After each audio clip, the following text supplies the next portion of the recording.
السلام علیکم محترم ناظرین، میں عظیم احمد عباس QK اسپیڈ نیوز میں آپ کا خیر مقدم کرتا ہوں۔ سعودی ولی عہد محمد بن سلمان نے اس بات پر زور دیا کہ عالمی برادری فوری اقدامات کرے تاکہ جارحیت کے تباہ کن نتائج کو روکا جا سکے اور غزہ میں نہتے شہریوں کی جان و مال کا تحفظ بھی یقینی بنایا جا سکے۔ انہوں نے مزید کہا کہ انسانی جانوں کا تحفظ اور امن کا قیام ہماری اجتماعی ذمہ داری ہے۔ Australia will recognise the state of Palestine.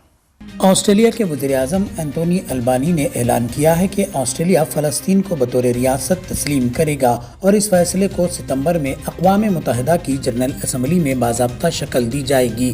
Antony البانی نے کہا کہ دو ریاستی حل مشرقی وسطی میں تشدد کے خاتمے اور امن کے قیام کی بہترین امید ہے۔ البانی نے اسرائیل پر بین الاقوامی قوانین کی خلاف ورزی اور غزہ میں شہریوں کو بنیادی امداد سے محروم رکھنے کا الزام بھی عائد کیا، جبکہ نیتنیاہو نے اس فیصلے کو شرمناک قرار دیا۔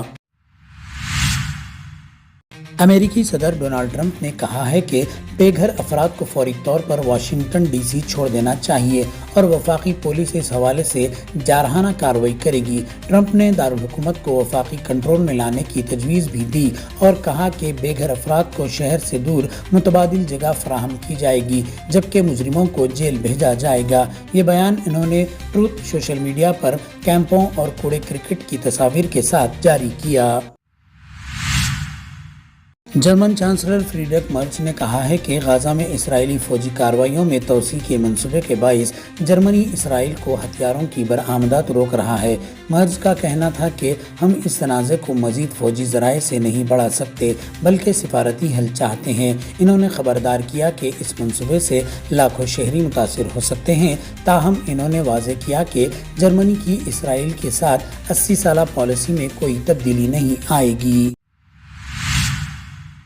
دہلی میں راجیہ سبھا کے لیڈر آف اپوزیشن ملکارجن کھڑگے کے عشائیہ میں شرکت کے بعد عام آدمی پارٹی کے MP سنجے سنگھ نے کہا کہ SIR کے مسئلے پر سب اپوزیشن پارٹیاں ایک ساتھ ہیں۔ یہ مسئلہ پورے ملک کو متاثر کر رہا ہے۔ عوام کا کہنا ہے کہ ملک اور ریاستوں کے الیکشن، جن میں دہلی کا الیکشن بھی شامل ہے، دھوکے سے جیتے گئے ہیں۔ ایلورو ضلع کے کویال گڑم میں ایک بیٹے نے زمین بیچنے کے جھگڑے میں اپنی ماں کو قتل کر دیا۔ پولیس کے مطابق 30 سالہ شیوراج مالی پریشانی میں تھا اور 10 اگست کو غصے میں آ کر اپنی 50 سالہ ماں نرسما پر سر پر وار کر دیا۔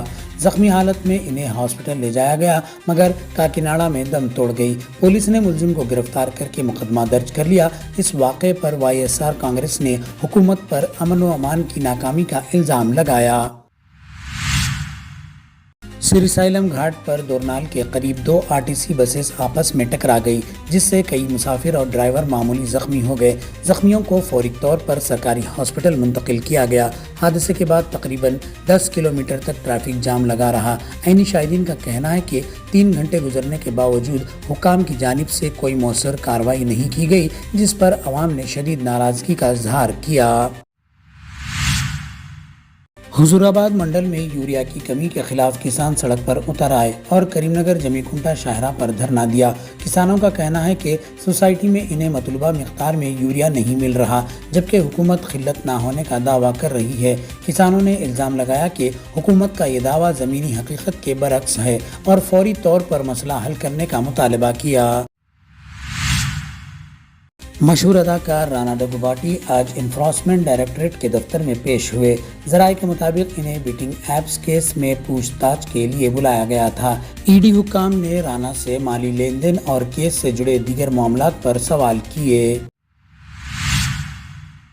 حیدرآباد میں ہائیڈرا سروس اس وقت بند ہو گئی جب مارشلز نے تنخواہیں 7,000 روپے کم کیے جانے کے خلاف ہڑتال کر دی۔ اس احتجاج سے ایمرجنسی سروس معطل ہو گئی اور 51 گاڑیاں کنٹرول روم میں کھڑی رہ گئی۔ شہر کے 150 ڈویژنز میں خدمات بری طرح متاثر ہوئی، جس سے شہریوں کو شدید مشکلات کا سامنا ہوا۔ حکام کا کہنا ہے کہ وزیر اعلیٰ ریونت ریڈی کی دہلی واپسی کے بعد ہی اس مسئلے پر بات ہوگی۔